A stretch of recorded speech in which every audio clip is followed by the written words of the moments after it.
மாண்புமிகு பேரவைத் தலைவர்களே, என்னுடைய துறையூர் தொகுதியில் அம்மாப்பட்டி, காளிப்பட்டி, சிங்களாந்தபுரம், ஈச்சம்பட்டி, பெத்துப்பட்டி, மருக்கலாம்பட்டி, நல்லியம்பட்டி, தவுட்டுப்பட்டி, கட்டணாம்பட்டி, ஆதனூர், கீரிப்பட்டி, பொன்னப்பளம்பட்டி, வேலாயுதம்பாளையம், ஐயம்பாளையம், குருவம்பட்டி, வீரமச்சாம்பட்டி, சொக்கநாதபுரம், காவேரிப்பட்டி, நாகநாயக்கம்பட்டி, பூனாச்சி, கரட்டூர், கருப்பம்பட்டி, ஒட்டம்பட்டி, ஒட்டம்பட்டி புதூர், பஸ் ஸ்டாண்ட்ல இந்த கண்டக்டர் சொல்லுவாங்க, வெங்கடேசபுரம், கலியமுடையான்பட்டி, சேலப்பள்ளூர் புதூர், மெய்யம்பட்டி, வைகரை, கங்காணிப்பட்டி, கொட்டையூர், கொல்லப்பட்டி, திருமணூர், எஸ்என் புதூர், கட்டப்பள்ளி, பாலகிருஷ்ணம்பட்டி, காஞ்சேரிமலை புதூர் ஆகிய பகுதிகளுக்கு பெண்கள் பொருளாதாரத்தை வளர்ச்சி பெறவும் அவர்கள் வாழ்வு ஒளியேற்றவும் மாண்புமிகு முதலமைச்சர் அவர்கள் கொண்டு வந்த மகத்தான திட்டம் விடியல் பயண திட்டம்.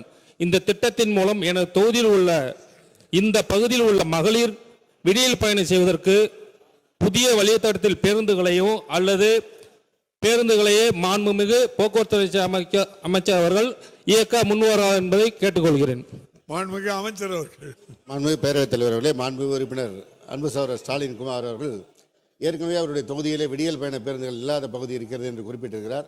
என்னையும் ஆய்வு செய்வதற்கு அழைத்திருக்கிறார். விரைவிலே வந்து ஆய்வு செய்து அவை உண்மையாக இருக்கும் பட்சத்தில் எல்லா பட்டிகளுக்கும் எல்லா பாளையங்களுக்கும் பேருந்துகளை விளைவதற்கான நடவடிக்கை எடுக்கப்படும் என்பதை என்போடு தெரிவித்துக் கொள்கிறேன். பாதகம் செய்பவரை கண்டால் நாம் பயம் கொள்ளலாகாது பாப்பா.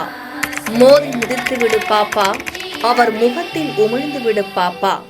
அண்மை செய்திகளை உடனுக்குடன் தெரிந்து கொள்ள இணைந்திருங்கள் எம் நாடு தொலைக்காட்சியுடன்.